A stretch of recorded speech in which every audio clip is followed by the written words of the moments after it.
All right, I think we can get started. All right. All right.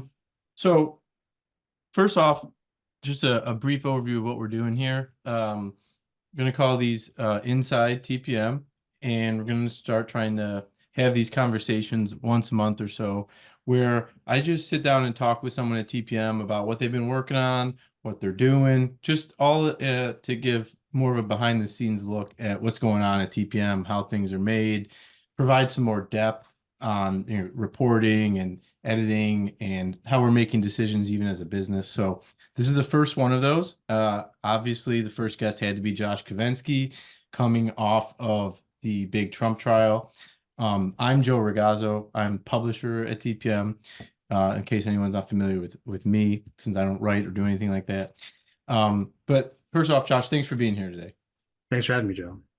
Of course, of course. So, look, I think, stories like the Trump trial, they don't come around very often. The first time a president has ever been, a former president has ever been like convicted of a crime. Just very broadly, what was that like for you, just as a journalist, in terms of an event that happened in your life, and like, how big of a thing was it for you? How are you thinking about it as it was going on? I mean, it's a hard question to answer.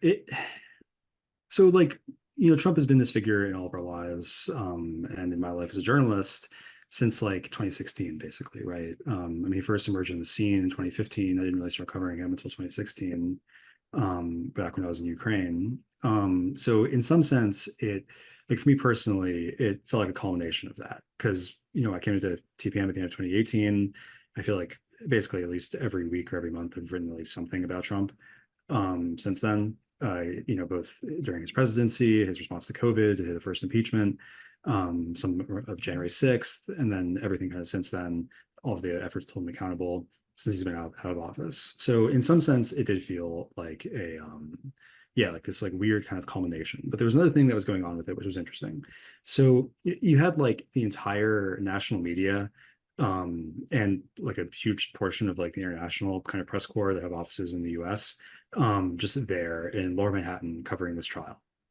And so, because of the courthouse rules, which meant that there couldn't be any broadcasting of what was going on of the proceedings outside of the courthouse, it was like this really interesting like incubator in terms of like how different media outlets like report and like how they and like who has what bias and like how different like who what journalists kind of like do what. And it's like and because it was such like a self-enclosed kind of thing, and because there was so much attention on it, it meant that you got this like really clear view.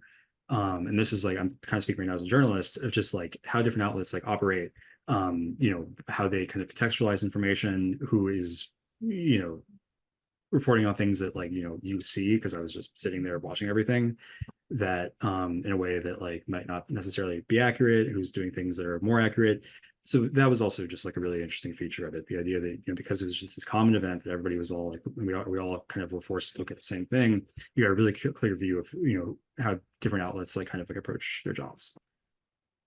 And what was the daily grind like for you? I mean, I saw a little bit of this in the live blog, and we getting in line at 4 a.m. But just talk about, like, if you could talk about how that worked day in and day out, and just how different that is from typically how your out of the reporting process is.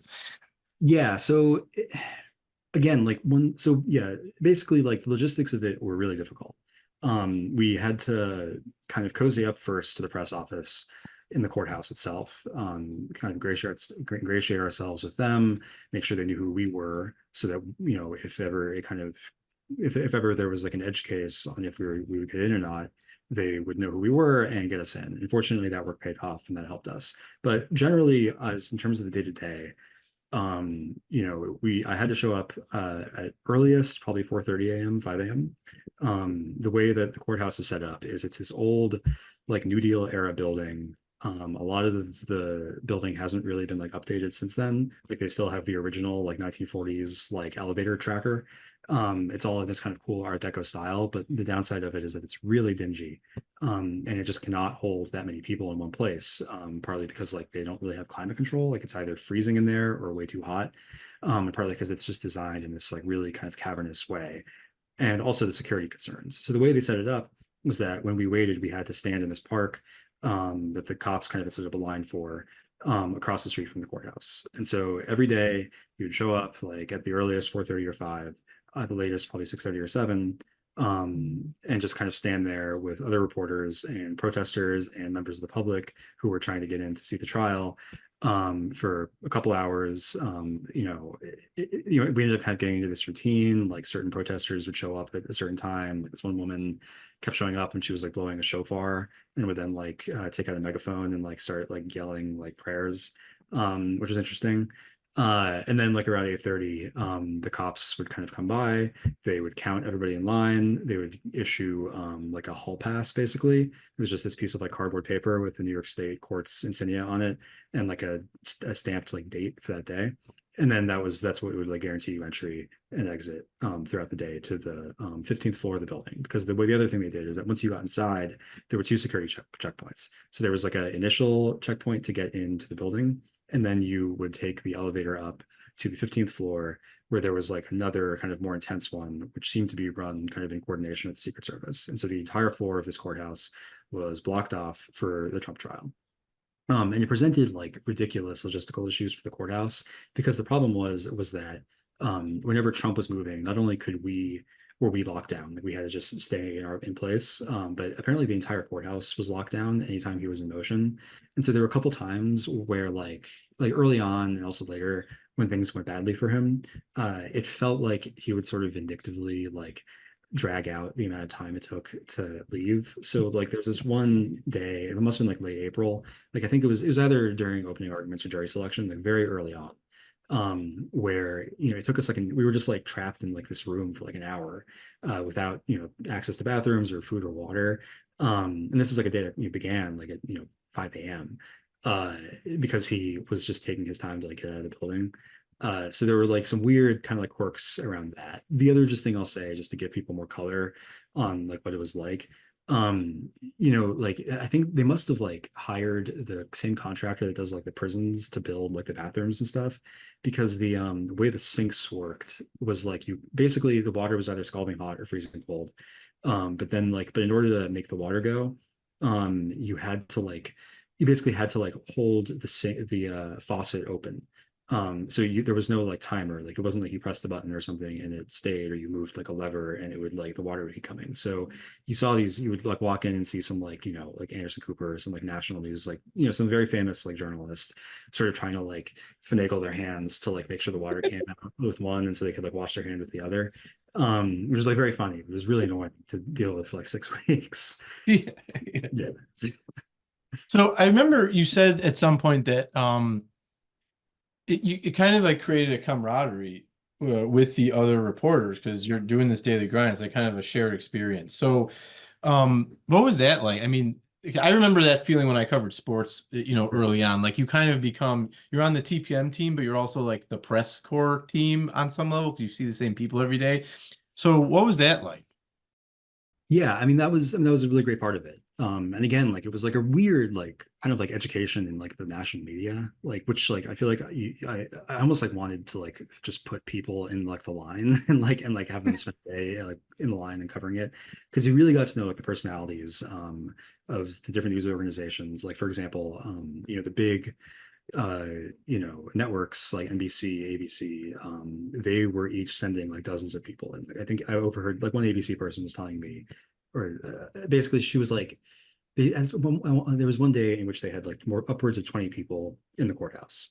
And that's because the way that these big news networks work is like each show has a producer, maybe an anchor, and then they also have just like kind of like roaming producers, and so it immediately like just balloons, which was crazy. But there was still a lot of camaraderie because it was this shared experience. The other piece was that the court security were really on edge the whole time, probably because the Secret Service was kind of in the background, like directing them on what to do. But it meant that we were constantly being like screamed at or like, denied, like, being told like we couldn't like eat somewhere or something like that. So, but that was like also sort of like a bonding thing. Like there was like some, trauma bonding there. And yeah, I mean, it was like one thing that's great about TPM was that you guys like bought me towards the end a line waiter. Yeah. There were like a lot of organizations where like basically people were just like not, that was not in the cards. So it was nice that that happened at the end. Honestly, I started thinking like I don't know why we don't offer line waiting services. We should just have like that could be like a new stream for TPM. I didn't realize there were people out there doing that. Like a It's kind of TPM nuts. branded line waiter. Yeah. Yeah, yeah. Okay, so here's a segment we're gonna incorporate into these since I have a feeling that a lot of the viewers are gonna be wondering like, where's Josh Marshall? Like I'm here for Josh Marshall. So I anticipated this. I had Josh submit a couple questions. So I'll read the first question from Josh here as it pertains to the trial. He says, many of us followed the trial, but you actually watched it. You heard tone, body language, you saw imagery of Trump, his lawyers, the prosecutors, maybe the jury. Not sure about that. But given all that pretty significant additional information, what elements of the trial did seeing the trial add? In theory, like, I know it happened, but it feels very distant because I wasn't at the trial. So how different would it have been, what did being there add to it that maybe the rest of us wouldn't have been able to pick up on? So definitely the personalities and like the character of different people. So like there are a lot of places to start, but I'll start off with Trump's lawyers. He had three attorneys who were arguing for him during the trial. There was his main attorney, Todd Blanche. And then two other attorneys, Emile Beauvais and Susan Nicholas. So Todd Blanche, his main attorney, at first I was almost like embarrassed, like think this, but after talking to a lot of other reporters, I was like, okay, I'm not like wrong here. It's basically he's like this weird mixture of like a frat boy and like the whiniest person you've ever met. And like it just came out like repeatedly, like through the arguments where he would like stand up and sort of start like yelling at the judge, and then the judge would get mad at him and he would get flustered and his voice would like crack at this like really high pitch. And but the apart from like the sort of like external qualities there, the big thing with him was that I think maybe people might not have gotten from the outside was that Trump's main attorney was not able to control his emotions when the judge dealt him defeats. Is that he would become flustered, he would lose composure, and it came out both kind of in terms of his just reactions, like his voice, but also like in terms of the substance, like the quality. You could watch the quality of his arguments go down as he, faced various like defeats, and it damaged the Trump defense's advocacy. The attorney that Trump had who did not do that, who was almost like scarily good, but was not the main one, was Emile Beauvais. One like test you can apply here is like if I were on trial for a crime, who would I hire? And like for me, like this other attorney, Emile Beauvais, passed that test. Like he was very focused. Whenever he had to cross-examine a witness, he was able to make his points very succinctly. He was able to tell a story through the cross-examination. And the other thing I would say is that even when he was able to maintain his relationship with the judge, there was never, I didn't see a single instance in which the judge got mad at him, or if he did, Emile Beauvais was able to sort of control the situation. He was very good at making arguments that if he really thought about it were maybe somewhat like unusual or even ridiculous, but he made them in ways that were very persuasive, or at least seemed to be within the bounds of what you'd expect in a criminal trial. So I mean, he was just like a very talented lawyer, and that came out. The third attorney is interesting, Susan Nicholas, the only female on Trump's team. She was the one who had the broadest experience in New York courts. Basically, for her whole career, she had been an advocate or a criminal defense attorney in the New York City. And she had like a lot of high profile clients. She represented this like mobster from Brooklyn, Benny Eggs was the guy's name, which I love. And she was interesting to me was that she and Judge Merchan like basically had like run in similar circles, like practicing in this one courthouse for the past 20 years. And he singled her out repeatedly for the most sort of abuse. And it made me wonder if that was because he knew how she typically practiced and how she was practicing while representing Trump was different. If in fact, like, they were doing, because one theme of the trial is that Trump was very much his ego and Blanche said this afterwards, but Trump was directing his lawyers to do things. So that came out. But I think sticking to kind of the personalities involved, which, is what you got from being there. The other thing was just the judge. Judge Merchan he's very soft spoken. He comes off as very sort of gentle. He speaks softly and slowly. He tends not to interrupt attorneys, both as they're examining witnesses and also as they're arguing before him. And so it was interesting to kind of see that in person and get this impression of a judge who was not prone to what like attorneys will call like road rage, and see the instances in which he did get angry and how the Trump campaign basically like zeroed in on that and used that to create this like image in the broader media of him as just like being furious all the time, which like if you saw it up close was not true at all. I mean, he was like very like restrained. So that was an interesting kind of, again, like sort of example of like the feedback loop that can take place around these things. The other thing with Marshawn was that he, I thought throughout the trial, one thing I noticed that I think might not have come out through the coverage, both ours and just in general, was that he, was if anything, I thought he was inclined to rule slightly in favor of Trump.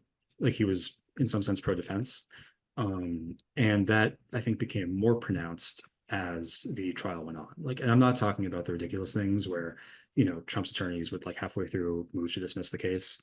It was more, kind of these like weedsy evidentiary questions. Like, should we allow like some corporate document into evidence? Should we allow, the jury instruction to be tweaked in a certain way? And in general, I thought he was more favorable to the defense, and then it became stronger as it went on, that tendency.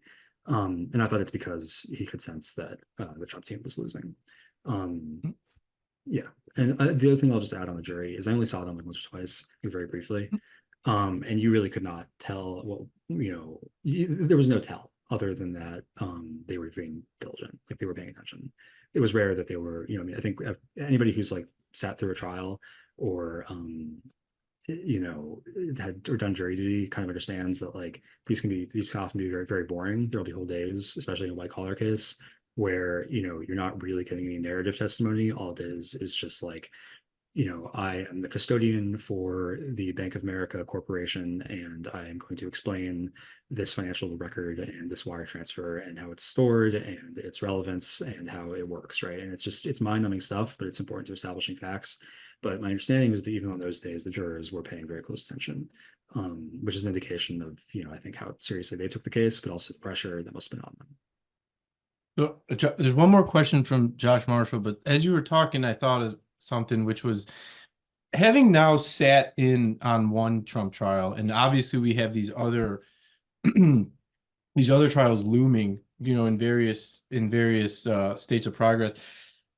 Having witnessed Marshawn and having witnessed also the, like you said earlier, the way different media kind of covers trials, has that affected how, when you're following the developments in these other cases, whether it's what's going on with Eileen Cannon or whether it's what's going on in Georgia, has it changed how you like when you read stories that other outlets are writing?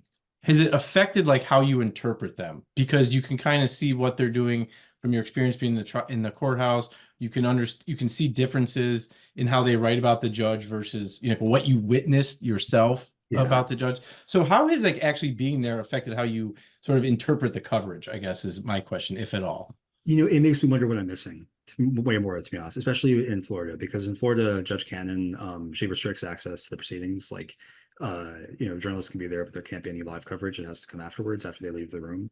And the reason I say that is because there were multiple instances where I would talk to a reporter and, we would have seen the same thing and basically agree. And then on what happened, and then I would go read their stuff and it would be incredibly bland and it wouldn't contain any of like, the sort of more atmospheric or just basically there would be no suggestion of what they told me they had seen.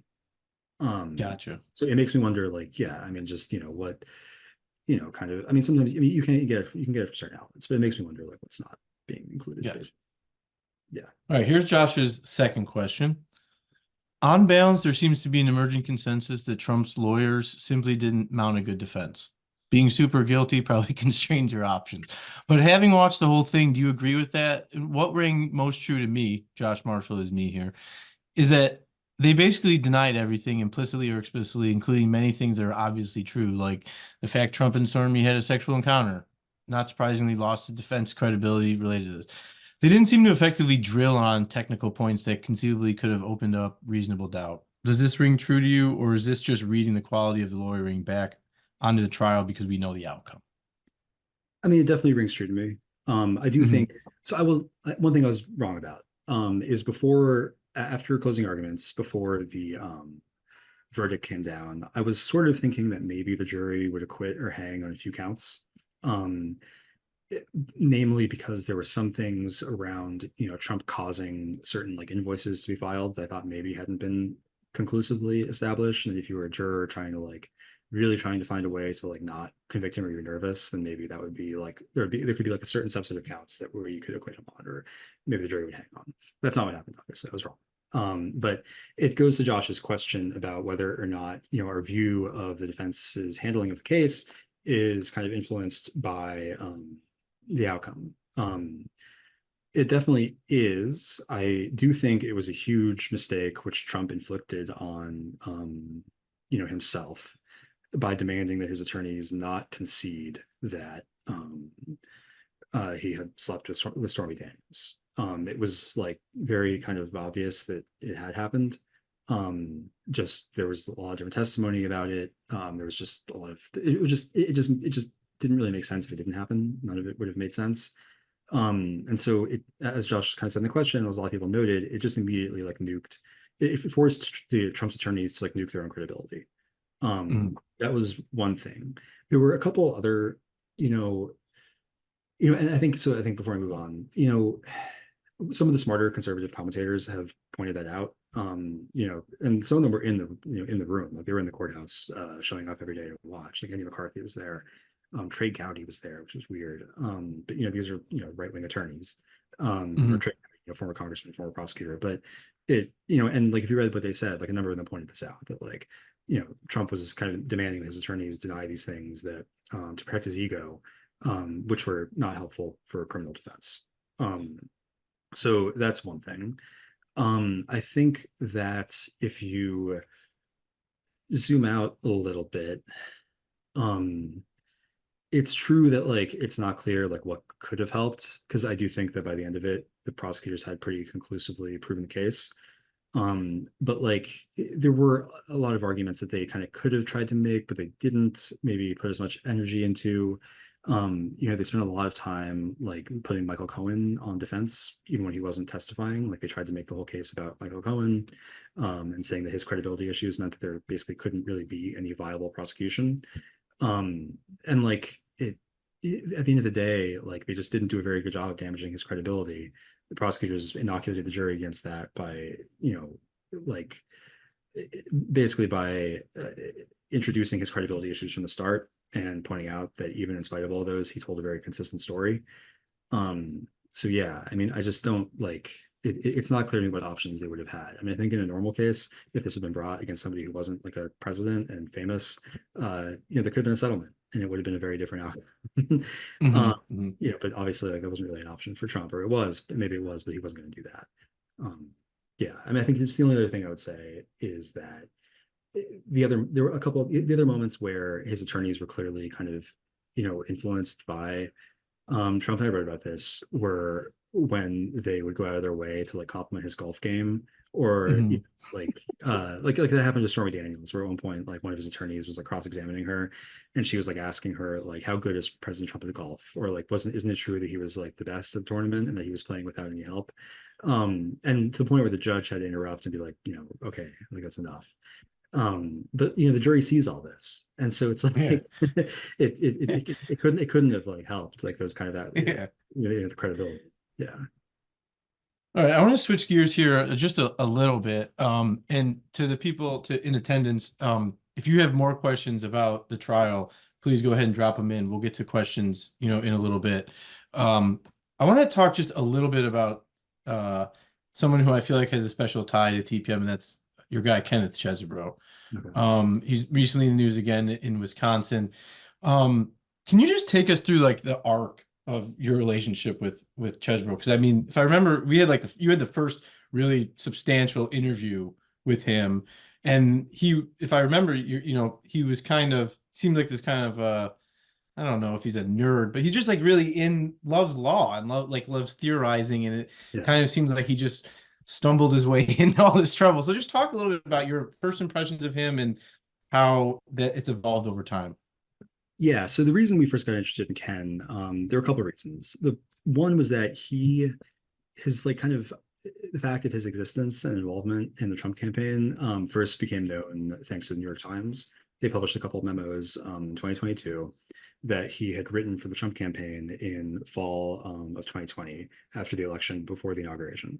And in those memos, he basically laid out the fake electors scheme.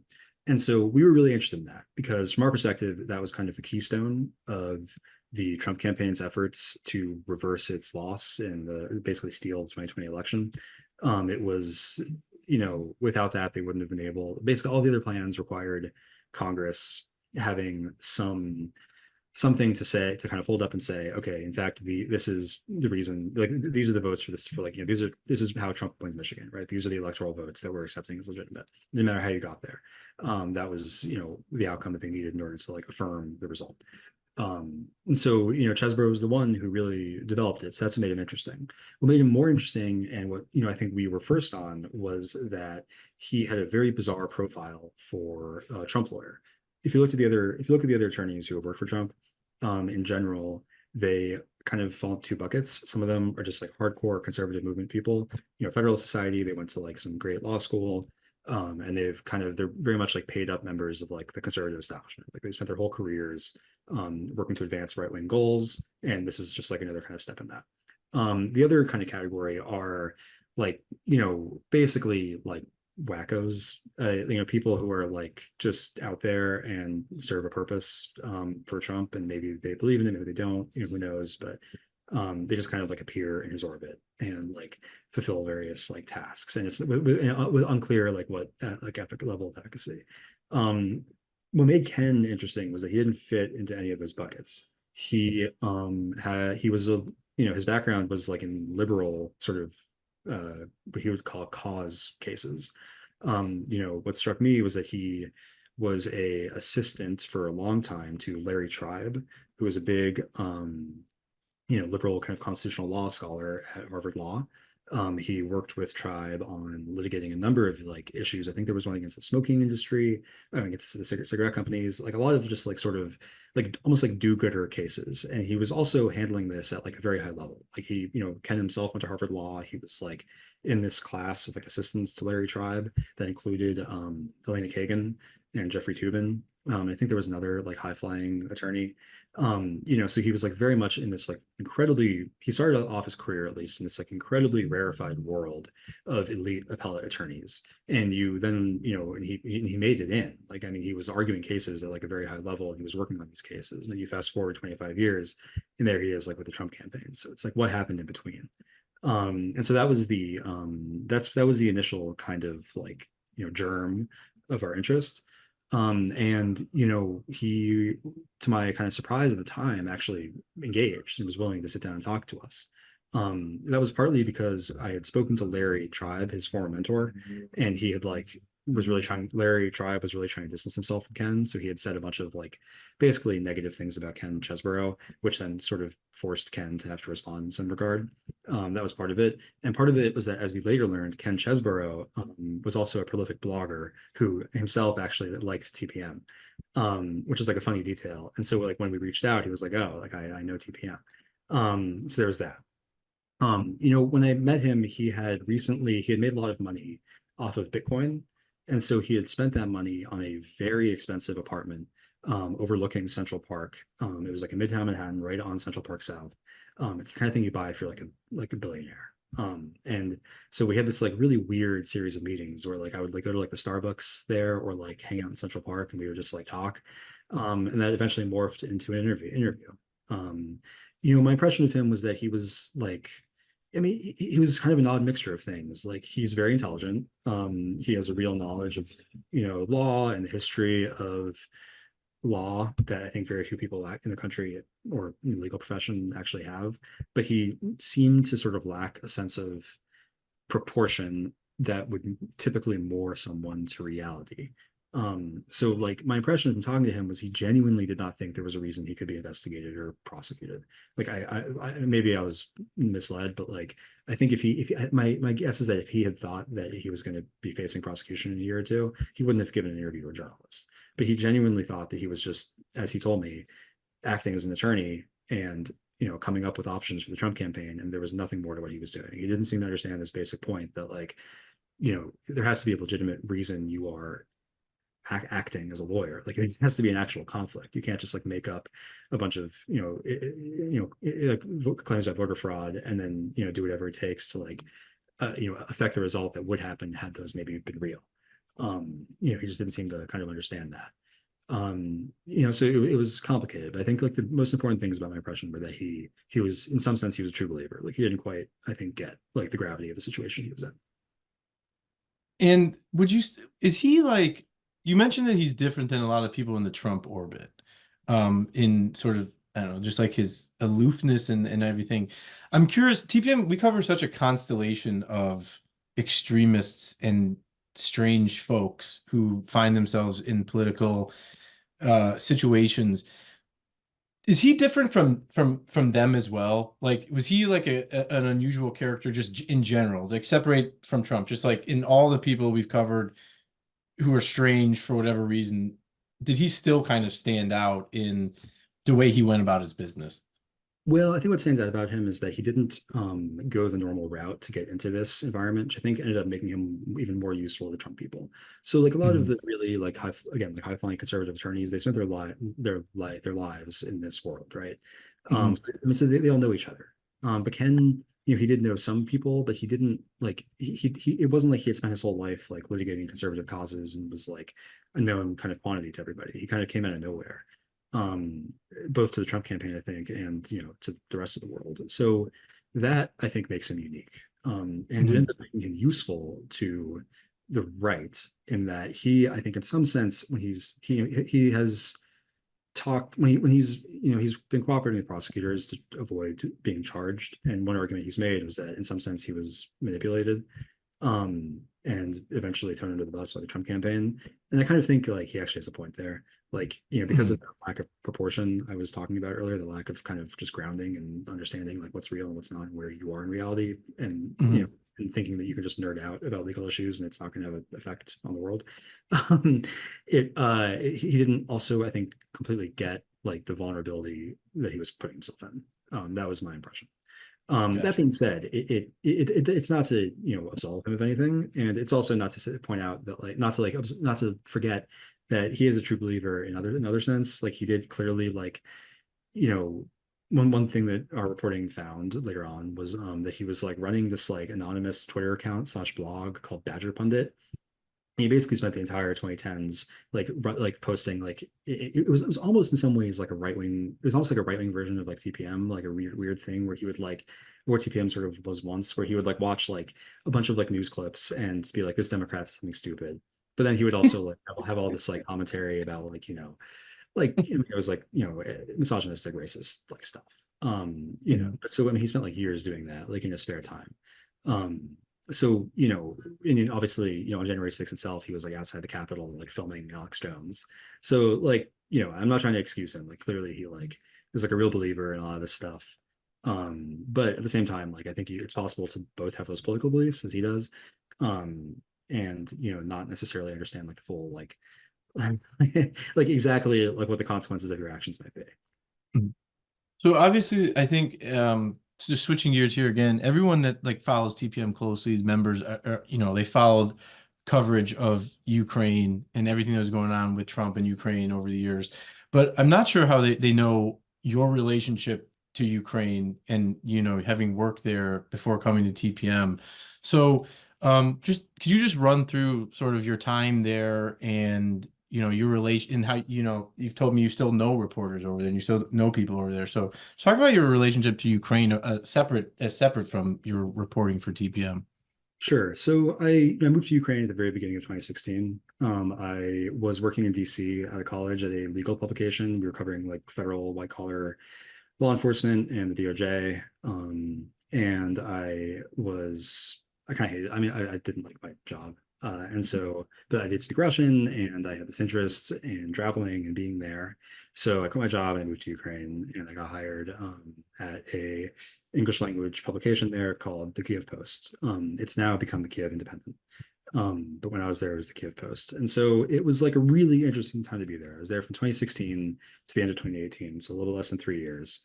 And in the fullness of time, what's become clear is that it was this very weird, like, kind of interregnum between, the revolution that happened in 2014, which like was very much this like decisive moment where Ukraine was gonna like breaking itself off from like Russian influence and trying to find a place where it might fit in, like the West. Those are kind of crude terms, but that's like one way to think about it.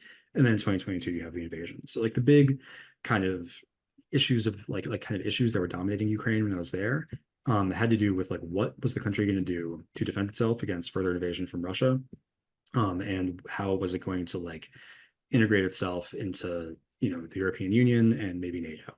And so that involved like a lot of deep internal changes, but it also meant that the other thing that was going on was that the country was like, after the revolution and the wars first started in 2014, it had like no budget. Like I remember once talking to somebody there who told me that like in March 2014, after the revolution, they like the new government came in and like looked, they like opened up the treasury's like bank account and there was like $40,000.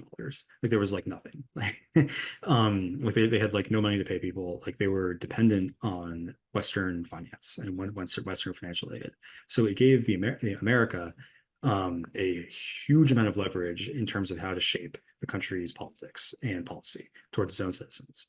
And so we had our priorities, and basically so basically the way it worked when I was there was the IMF and other, the US would, I think, also gave loan guarantees. So basically all of these big Western kind of international organizations would say, okay, you need to, make XYZ changes to, these law enforcement institutions or these, whatever it might be, and then we'll give you more money and you can continue to like exist as a country. That was basically how it was working until they eventually became independent enough until they eventually made back enough like money and had enough of a budget and economy to not have to do that, not to rely on that as much.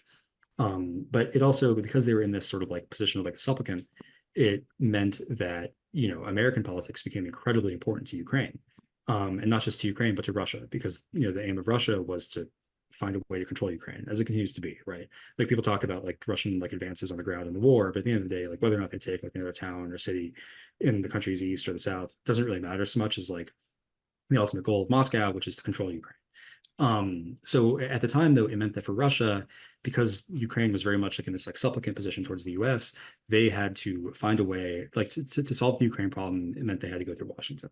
And so it was an interesting time to be there because it ended up setting the stage, I think, for a lot of what's happened since, which was, the Russian meddling in the 2016 election. In some sense, that carried on to the first impeachment. And I think, I mean, you can obviously really still see it today in a much like more extreme form because Ukraine, it's not just financial, and Ukraine's like financial survival now isn't just dependent on the US, but the military aid we give is the reason they're still in the fight. I mean, like it's why they exist as a like sovereign country right now. So like everything I just described has only become more extreme over the past couple of years. Something that I'm interested in is and we kind of see this right now in the media landscape as a lot of British editors and CEOs are coming to the United States and kind of reckoning with the difference between American and British journalism. So I'm interested in like how journalism works in different places. And so being in Ukraine, that I imagine their journalism ecosystem has to be very different than the United States, Yeah. legally, policy wise, value wise. So can you compare and contrast working there versus working here, and maybe like what you learned there that you brought back and apply here? So I'm like laughing because it was like in some ways it was like comically corrupt, like the most like cynical, like conservative like view like what journalists do. It doesn't even match like the things that happen there. Like there was like I remember like when I first got there, so I was talking to somebody and this Ukrainian person was telling me, yeah, it's like amazing. Every election, all the journalists like buy new clothes, new houses, new cars because they're getting like bribed so much. And like it was like it was a completely different like universe. And even this like word for it, which was it was like in Ukrainian, it was jinsa, and it's like short for jeans because I think like in the 90s they used to bribe people with like jeans because I mean it was Oh really man. poor, so I mean a lot of it comes from like poverty. Yeah. Anyway, it was like yes, it was really, but there were only some outlets with like that would happen. And it was kind of like very clear like off the bat who who that was. So in that sense it was like very like exotic.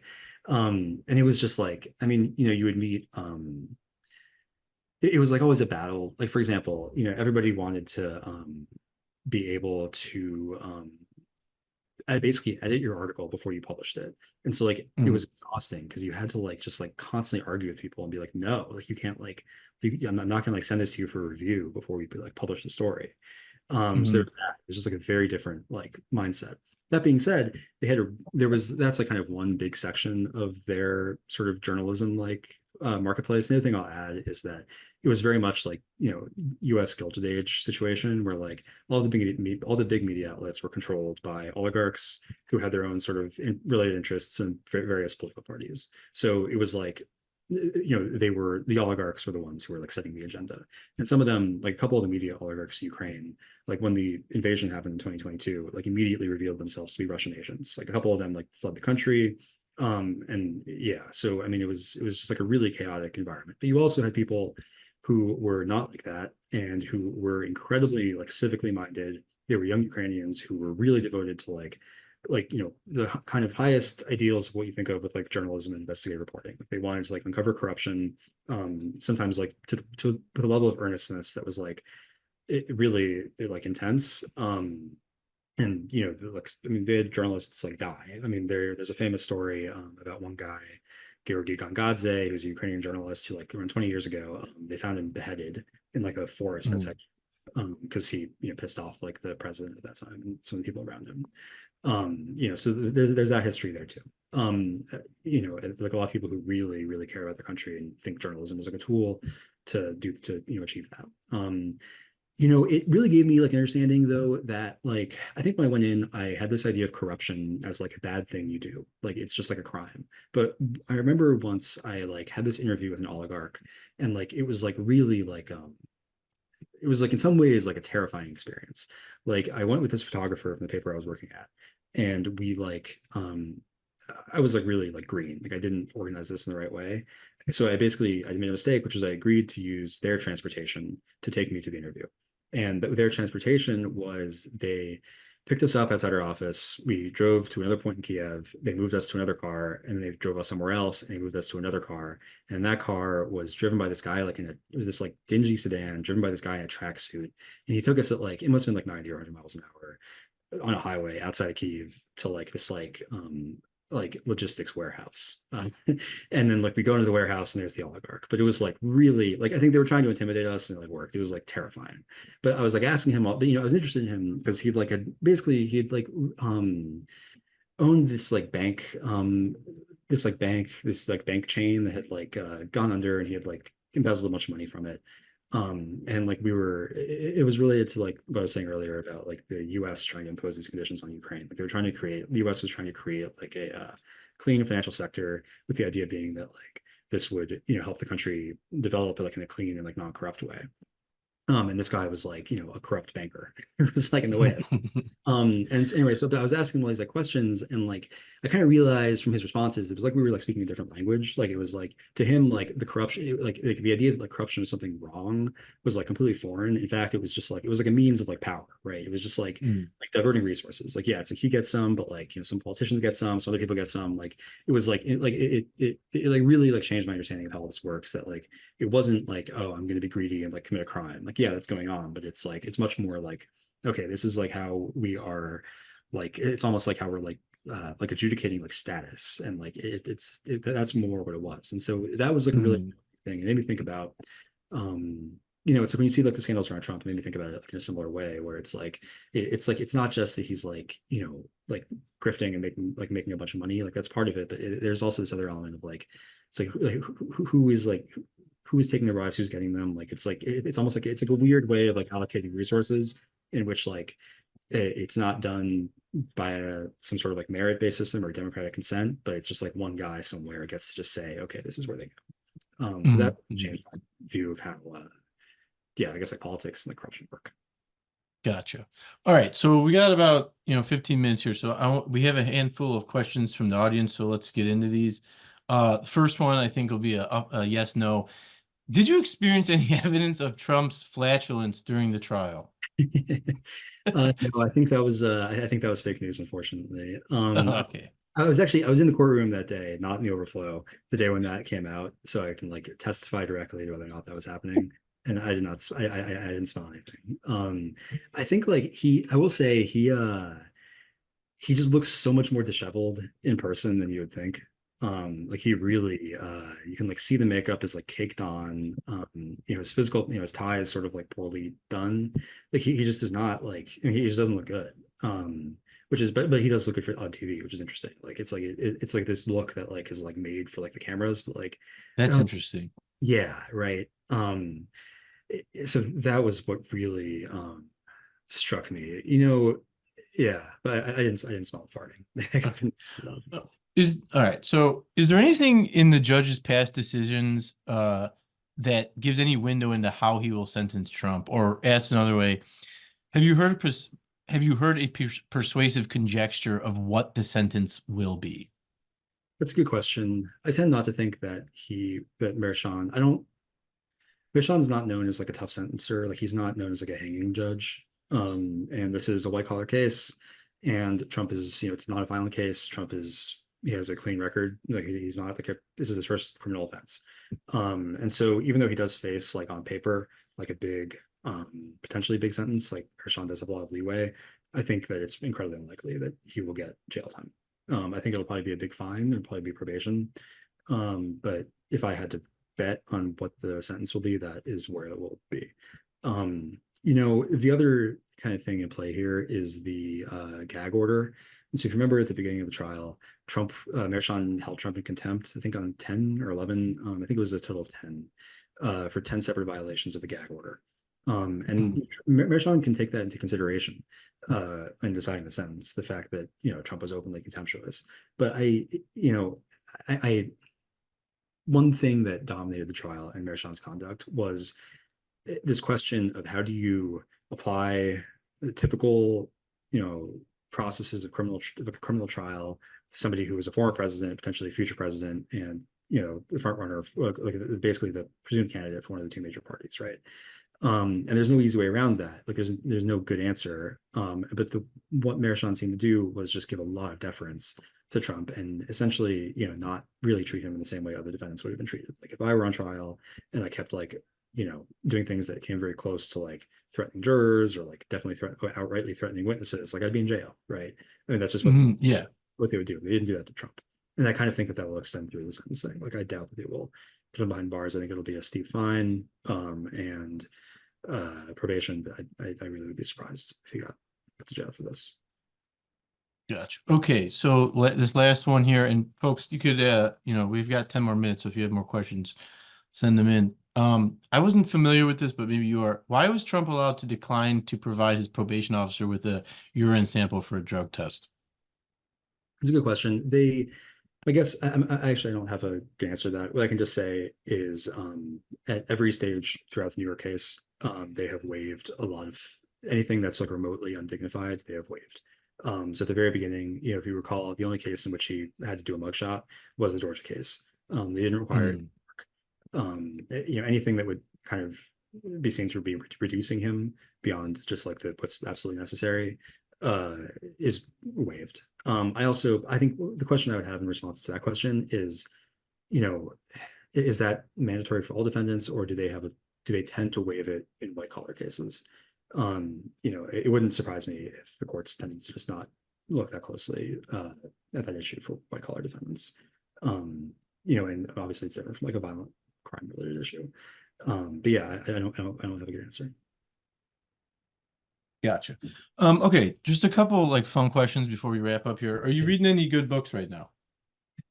Um, yeah, I'm reading this history of the Native Americans in North America. It's called Indigenous Continent. It's really good, and what it is like it like centers. It's like sort of like it's almost like told from the perspective of like Native American like empires they had. And it doesn't make them look like victims at all. If anything, it makes it seem like they fought the European settlers and colonization basically to a standstill and held them off for like centuries. And so it's really, really interesting. It's like an area of history I like know very little about. It's a completely different way of looking at like our country's founding and the colonization that came before it. So that's been really fun.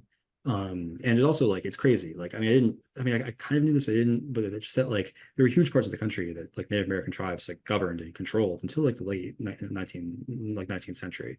So like the point that the book is also making is just like it's like all this stuff is like just only recently passed out of living memory. Like it's like really recent that like they were, these were like powerful forces. So that's been good.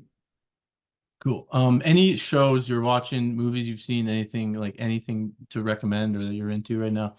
I've been really getting into this one screenwriter, Taylor Sheridan, who he wrote, Oh yeah, yeah. yeah, he wrote Sicario and the movie Sicario and Hell or High Water. But he Hmm. has this TV show. So he did Yellowstone, and I just watched the show of his called Special Ops Lioness, which is like in some ways it's like so bad, but it's like so good. It's like 24, like the Jack Bauer show, but like adapted to like 2020 to like the 2020s. Like it came out last year. But he like that writer Taylor Sheridan is like he's in this like weird like dialogue with um like basically the Republican Party because like a number of his like movies have like kind of anticipated or like spawned like talking points for them. So like for example, like Sicario, the plot of that movie is basically the US starts like invading Mexico to like counter drug cartels. And the sequel is similar, where like these radical Muslims come across the border, and is like Islamic fundamentalists come across the border, and like do suicide attacks. Which like if you go like look at Fox or like right wing media, like both of those things are like everyday like tropes. And this like TV show is very similar, kind of like in like Special Ops Lioness. So like it's like fun, it's entertaining, but it's also like a weird like way of like getting like a view into like the psychology of the conservative movement. Gotcha. Okay, we did one question just came in. Switching back to Ukraine. Now that US aid to Ukraine is arriving, what are the Ukrainian military goals for the rest of the year? It's hard. Well, the problem is that nobody knows the answer to that. Even in Ukraine, there's like a really big debate going on there right now. And the main issue is that the Ukrainian public does not want to make concessions on territory, like even Crimea. Like it seems from polling, from talking to people, that like in general, most Ukrainians don't want to make those kinds of concessions. At the same time, though, they also don't want to die at the battlefront. Um, and I think that they increasingly don't trust their government or the Zelensky administration to handle the war. So they're stuck. I think the offensive last summer showed that. I mean, look, I've just been reading about all this in my spare time and like following it, so I'm not like an expert on this stuff, but it seemed like it convinced people that it would be really hard, if not possible, for the Ukrainians to retake a significant amount of territory anytime soon. And it seems like what they're doing now is trying to slow the Russians down as much as possible. It's what they were doing at the very beginning of the war. It's a huge country, so they can weaken the Russians a lot. They can kill a lot of Russians soldiers, and they can still afford to give up a lot of territory while remaining like a really big economically viable country.